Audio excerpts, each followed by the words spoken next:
दोस्तों नमस्कार। गर्मियों का मौसम प्रारंभ हो चुका है। अब कई लोगों को दही बहुत पसंद आती है और वे दही की लस्सी तो कोई रायता और ऐसी कई रेसिपी बनाकर वे दही का सेवन कर रहे हैं। क्या आप लोग को मालूम है कि सर्वश्रेष्ठ तरीका दही से फ़ायदा लेने का क्या है? कैसे हम खाएं कि दही का ज़्यादा से ज़्यादा फ़ायदा उठाएं?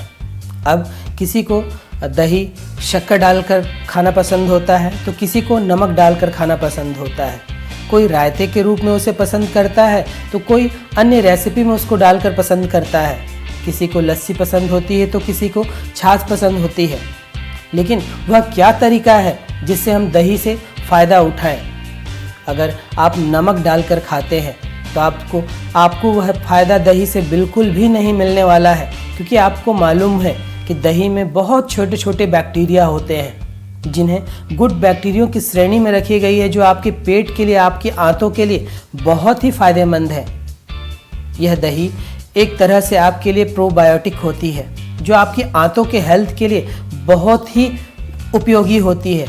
लेकिन जैसे ही आप नमक डालते हैं, नमक बैक्टीरिया को मारने वाला होता है। तो जैसे ही आपने दही में नमक डाला, आपके दही में से अधिकांश जो बैक्टीरिया हैं वह समाप्त हो जाते हैं। यह नमक आपके दही को ज़रूर एक नया स्वाद दे देता होगा, लेकिन वह आपको कोई हेल्थ बेनिफिट नहीं देगा। तो क्या अब बिना नमक डाले हम रायता भी ना खाएं? रायता खा सकते हैं, उससे कोई नुकसान नहीं है, लेकिन फिर वह भोजन केवल स्वाद के लिए होगा। केवल आप जायके के लिए रायता या इस तरह के व्यंजन का आप उपयोग कर सकते हैं। कई लोग शक्कर डालकर खाना पसंद करते हैं। अब आप यह भी जानते हैं कि शक्कर एक केमिकल प्रोसेस के दौरान बनता है, वह उसमें केमिकल मिक्स होता है और यह केमिकल भी इन बैक्टीरियाज को मारने का काम करता है। हालांकि बैक्टीरिया का भोजन होता है कार्बोहाइड्रेट, उसे सुक्रोज पसंद होता है, लेकिन चूंकि यह शक्कर केमिकल प्रोसेस के द्वारा बनता है, इसलिए यह बैक्टीरिया इस केमिकल के द्वारा मारे जाते हैं। अगर आपको बहुत मीठा खाने का मन हो दही के साथ में, तो आप उसमें केवल गुड़ मिला सकते हैं या फिर प्राकृतिक रूप से बनी मिश्री, जिसकी पहचान होती है कि उसमें एक रस्सी लगी हुई होती है, वह मिश्री डालकर आप दही का सेवन कर सकते हैं। अब दही का आपको सर्वश्रेष्ठ उपयोग लेना है तो आपको उसे ऐसे ही खाने की आदत डालनी होगी, क्योंकि उसमें बहुत मात्रा में गुड बैक्टीरिया होते हैं जो आपकी आंतों के लिए लाभप्रद हैं। फिर क्या कई लोग दही को किसी चिकन की रेसिपी में, किसी मटन की रेसिपी में, किसी फिश की रेसिपी में या ऐसे भी डालकर खाते हैं, तो मैं फिर एक बार कहूँगा कि वह स्वाद के लिए ठीक है और उसका कोई नुकसान भी नहीं है कि अगर आपने दही में नमक डाल दिया या दही में कोई शक्कर डाल दी तो वह आपको नुकसान पहुँचाएगा। नुकसान बिल्कुल भी नहीं पहुँचाएगा, लेकिन वह आपको लाभ भी नहीं देगा। वह केवल एक आहार बनकर रह जाएगा। आपको दही में उपस्थित मिनरल्स, कैल्शियम वगैरह सब मिल जाएंगे, लेकिन जिस चीज़ के लिए दही सर्वोपरि रखा जाता है, डॉक्टर्स फूड्स लिस्ट में उसको ऊपर रखते हैं, वह है उसका प्रोबायोटिक गुण। जब आप नमक और शक्कर डालेंगे तो उसका यह गुण समाप्त हो जाएगा, वह आपको लाभ बिल्कुल भी नहीं मिलेगा। तो अगर दही का सर्वश्रेष्ठ आप लाभ लेना चाहते हैं तो इसे ऐसे ही खाएं। आपको रायता पसंद हो, रायता खा लीजिए। आपको नमक डालकर खाना पसंद हो, वो भी कर लीजिए। शक्कर खाने को तो मैं बिल्कुल भी मना करूँगा, लेकिन अगर आपको दही से फ़ायदा लेना है और आहार में भी शामिल करना है कि स्वाद के लिए भी, तो स्वाद के लिए खाइए, लेकिन साथ में एक छोटी कटोरी उसे ऐसे ही खाइए बिना कुछ मिलाए, ताकि वह आपकी आंतों को सेहतमंद बनाए। और आपकी आंतें सेहतमंद बनेंगी तो आपका संपूर्ण स्वास्थ्य बहुत अच्छा होगा।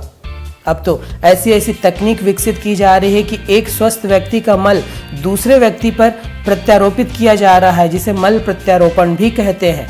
और इसका उद्देश्य केवल यही है कि उस व्यक्ति में जो अच्छे बैक्टीरिया हैं उसकी आंतों में, वह किसी बीमार व्यक्ति में पहुंच जाए जिसकी आंतों में अच्छे बैक्टीरिया नहीं हैं।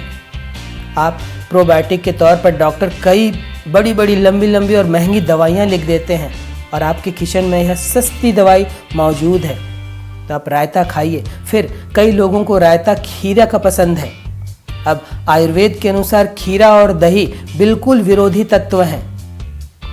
आपको खीरा का रायता खाने से बचना चाहिए। खीरे की जगह आप लौकी का रायता, जो स्वाद में लगभग सेम ही होता है, और लौकी के फायदे और साथ में आपको दही के फायदे भी उसमें मिल जाएंगे, तो आप लौकी से बना हुआ रायता खाइए खीरे की जगह पर। फिर कई लोगों को यह भ्रम है कि दही सर्दी पैदा करता है, दही खाने से सर्दी होती है, रात में दही नहीं खानी चाहिए।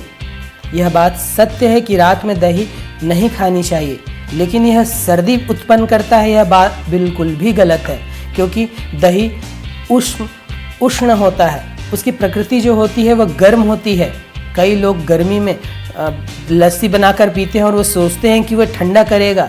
यह बिल्कुल भ्रम है, क्योंकि दही की जो प्रकृति होती है वह गर्म होती है, वह सुरुचिपूर्ण होती है, अर्थात वह पच जल्दी जाती है। दूध की तुलना में वह बहुत जल्दी पच जाती है, लेकिन इसकी जो प्रकृति होती है वह गर्म होती है। तो जब आप रात में दही खाएंगे तो रात में खाई हुई दही या रात में ऐसा कोई भी भोज्य पदार्थ जिसकी प्रकृति उष्ण होती है, गर्म होती है, वह आपके पित्त को बढ़ाता है। और पित्त जब बढ़ता है तो आपके सभी उदर विकार, कंधे से लेकर जांघों तक जितनी बीमारियां होती हैं वह पित्त के बढ़ने के कारण होती है। तो रात में खाया हुआ दही आपके पित्त को उछाल सकता है।